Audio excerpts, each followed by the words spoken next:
Donald Trump ప్రకటించారు. ఈ ఒప్పందం యుద్ధాన్ని ముగించే దిశగా ఒక ముఖ్యమైన ముందడుగు కావచ్చని ఆయన ఆశాభావం వ్యక్తం చేశారు.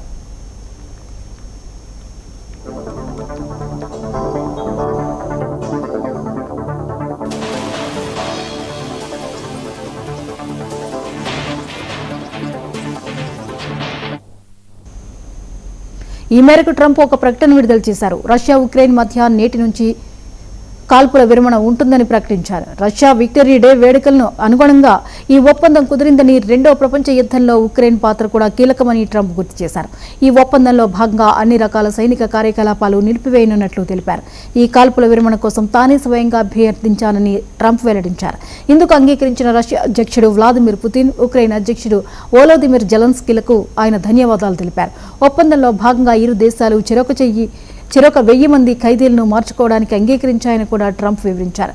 గత 2 ఏళ్లుగా తీవ్ర ప్రాణ ఆస్తి నష్టాన్ని మిగిల్చిన ఈ భీకర యుద్ధం ముగింపునకు ఇది ఆరంభం కావాలని ఆశిస్తున్నాను. ఈ మహా సంఘర్షణను ముగించేందుకు చర్చలు కొనసాగుతున్నాయి. మేము ప్రతిరోజు లక్ష్యానికి దగ్గరవుతున్నాం అని ట్రంప్ పేర్కొన్నారు.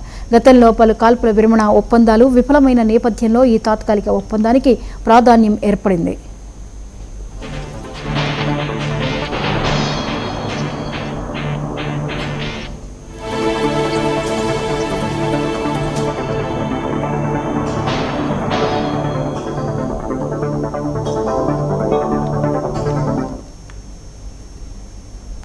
ఎమ్మెల్యే గంగుల కమలాకర్ క్యాంప్ ఆఫీసుపై బీజేపీ కార్యకర్తల